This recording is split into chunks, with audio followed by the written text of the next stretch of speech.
Good evening and welcome to Bharti News. I am Shweta Arora Malhotra. Let's have a look at the biggest news of the day. Here is the national news first.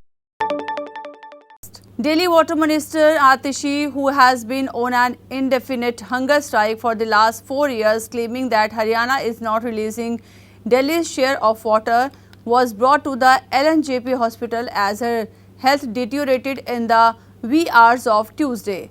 Earlier, doctors advised her to be admitted to a hospital after her health condition deteriorated on the 4th day of her indefinite fast on Monday. Atishi had, however, refused to be treated at a hospital despite adverse health effects until Haryana released the rightful share of Delhi's water. My blood pressure and sugar levels are dropping and my weight has gone down.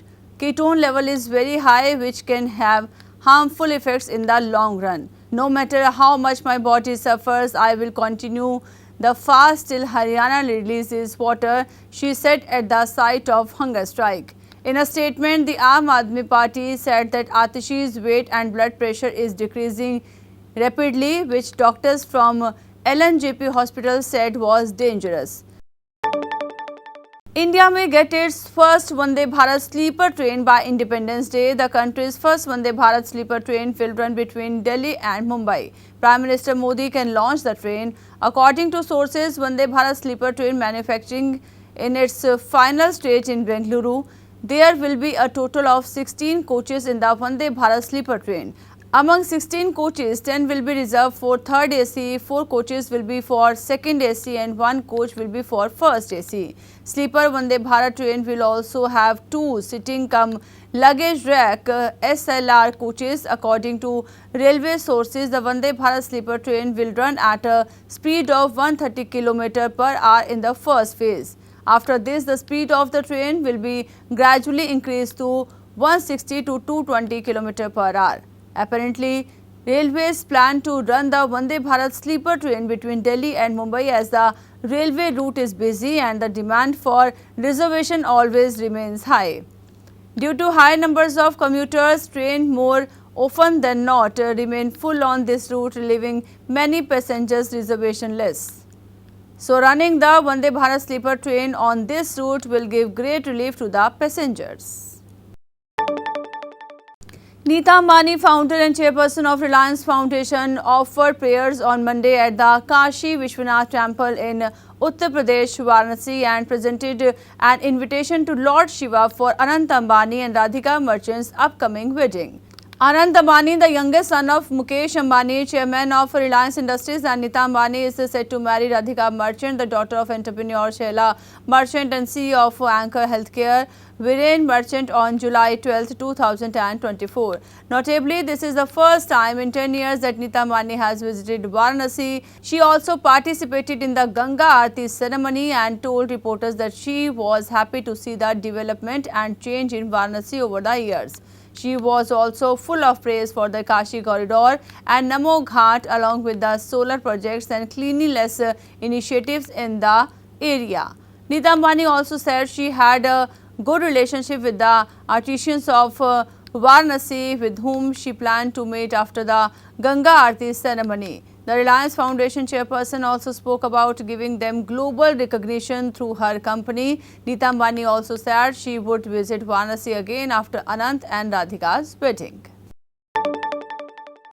So here comes the international news. WikiLeaks founder Julian Assange walked out of Belmarsh maximum security prison on Monday following a plea deal with the US Department of Justice. Assange, who spent over 5 years in the British prison, agreed to plead guilty to violating US espionage laws. This deal allows him to return to his home country of Australia. Julian Assange is free. He left Belmarsh maximum security prison on the morning of 24 June after having spent 1901 days there. WikiLeaks announced on X, Assange was granted bail by the High Court in London and released at Stansted Airport in the afternoon, where he boarded a plane and departed the UK. Julian Assange appeared in a US federal court in the Mariana Islands, where he pleaded guilty to unlawfully obtaining classified national defense information. The US Justice Department confirmed his plea in a court filed later. As a result, Assange was granted release from prison. NSA on Monday cancelled a spacewalk at the International Space Station after water leaked from an astronaut space chute. Astronauts Tracy Dyson and Mike Barrett opened the hatch to the space station's airlock when Dyson reported water leaking from her spacesuit's cooling system. The leak occurred when Dyson switched her spacesuit to battery power. The astronauts had not floated outside yet. There's literally water everywhere here now, Barrett said. The duo were not in danger according to NASA. The astronauts were supposed to remove a faulty communication box and collect microbe samples from outside the orbiting laboratory. So here comes the business news. The Reserve Bank of India on Monday stated that India recorded a current account surplus of USD 5.7 billion, equivalent to 0.6% of gross domestic product for the March quarter. This marks a significant improvement from the same period last year when the current account deficit was USD 1.3 billion or 0.2% of GDP. This is a substantial reduction compared to the USD 67 billion or 2% of GDP recorded in the previous fiscal year 2023. The RBI provided these details in its release on the developments in India's balance of payments. During a pre-budget meeting with the Finance Minister Nirmala Sitharaman on Monday, trade union leaders put forth several key demands emphasizing the constitution of the 8th Pay Commission, an increase in the tax rebates for the salaried class and the restoration of the old pension scheme. The union representatives stressed the necessity of stopping the government's ongoing privatization efforts of public sector undertakings. In addition, they also called for the scrapping of the new pension scheme, advocating instead for a return to the old pension scheme.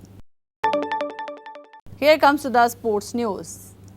India secured the semi-final berth of the T20 World Cup 2024 after beating Australia by 24 runs in their last Super 8 game in Cross Isles on Monday, June 24.